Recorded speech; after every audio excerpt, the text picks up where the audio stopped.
Assalamualaikum warahmatullahi wabarakatuh. Halo semuanya, perkenalkan nama saya Hana Agatha dan saya berasal dari kelas MC03 dengan NIM 15022022239. Nah, pada video kali ini saya akan menjelaskan mengenai 3 teori menarik yang pastinya berkaitan dengan komunikasi keluarga. Nah, teori-teori tersebut ada apa aja sih? Yang pertama, itu adalah teori CNSM atau Communicated Narrative Sense Making. Yang kedua, itu adalah teori Emotional Appraisal. Dan yang ketiga adalah teori CPM atau Communication Privacy Management. Nah, mari kita bahas lebih lengkap yuk. Oke, kita bakal mulai nih dengan pembahasan teori yang pertama. Kita bakal bahas mengenai teori CNSM. Sebenarnya teori CNSM itu apa sih? Teori CNSM itu kepanjangannya adalah Communicated Narrative Sense Making, atau dalam bahasa Indonesia biasa kita kenal dengan teori peran cerita dalam komunikasi keluarga.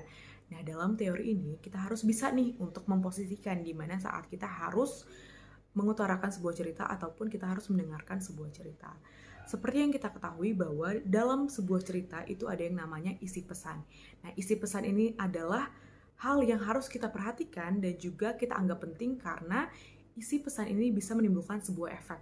Efek tersebut bisa berupa sebuah kesan, sebuah pelajaran, atau bahkan sebuah nilai. Nah, contoh dari teori ini tuh apa sih? Jadi, dalam teori ini ada 3 tipe penyampaian cerita. Nah, kalau misalkan kita ambil dari salah satu tipe penyampaian cerita, yaitu retrospective storytelling, sebuah contoh yang bisa saya kasih adalah misalkan dalam sebuah keluarga, seorang ibu selalu mendongengkan atau menceritakan sebuah dongeng-dongeng masa kecil kepada anaknya sebelum tidur. Misalkan contoh dongengnya adalah kelinci dan kura-kura. Dongeng yang diceritakan kepada anaknya sebelum tidur ini bisa memberikan sebuah efek di mana anaknya ini dapat mengambil sebuah pesan atau dapat memaknai sebuah cerita tersebut dan pada akhirnya akan mempengaruhi pemikiran dan juga tindakannya. Seperti itu contohnya. Nah, sekarang kita lanjut ke teori yang kedua. Teori yang kedua adalah emotional appraisal. Jadi, teori emotional appraisal ini dalam bahasa Indonesia sendiri adalah teori penilaian emosi. Jadi, dalam teori ini, kita harus mampu mengetahui bahwa sebenarnya emosi yang kita alami itu asalnya dari mana, kenapa emosi tersebut bisa terjadi. Selain itu juga kita perlu untuk mengetahui dan juga mengidentifikasi emosi tersebut agar kita bisa menemukan perbedaannya.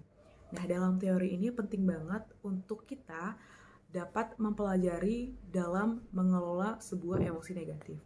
Nah, contoh dari teori yang kedua ini apa sih? Contohnya bisa kita ambil misalkan dari apa yang kita alami 2 tahun kemarin, yaitu pandemi COVID-19.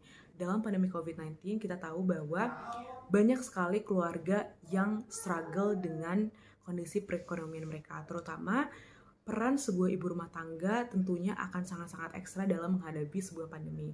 Maka dari itu tentunya pasti akan sangat berat bagi sebuah ibu rumah tangga dalam mengatur pengeluaran dan juga untuk mencoba bersikap bijaksana dalam menghadapi situasi tersebut.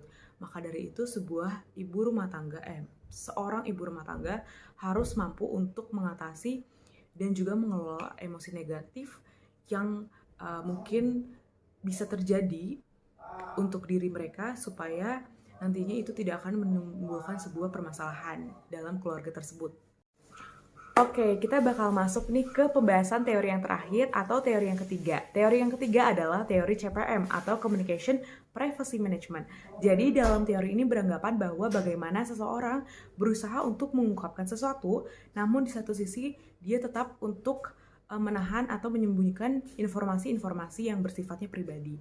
Seperti yang kita ketahui bahwa privacy itu merupakan hal yang sangat penting dan tentunya dalam setiap anggota keluarga memiliki privasinya masing-masing. Nah, jadi dalam segi untuk memaknai sebuah privacy dan juga keterbukaan itu tentunya memiliki makna karena hal-hal tersebutlah yang dapat menentukan sebuah pengelolaan dalam sebuah keluarga. Nah, contoh dari teori yang ketiga ini apa? Jadi contohnya misalkan ada sebuah anak perempuan dalam keluarga ataupun anak laki-laki dalam keluarga yang berusaha untuk curhat atau mengungkapkan isi hatinya kepada ibunya. Nah, di sini mungkin hal yang disampaikan kepada ibunya adalah hal yang bersifatnya privasi atau pribadi yang mungkin tidak bisa disampaikan kepada anggota keluarga lain, contohnya kepada ayahnya atau kepada saudara-saudaranya yang lain. Di sini peran sebagai ibu harus bisa menjaga kepercayaan tersebut dengan menyimpan baik-baik apa yang telah diceritakan oleh anaknya dan berusaha untuk tidak menceritakan hal tersebut kepada anggota keluarga lain dan juga menelaah serta menimbang apakah hal-hal tersebut jika disampaikan bisa menimbulkan masalah atau tidak.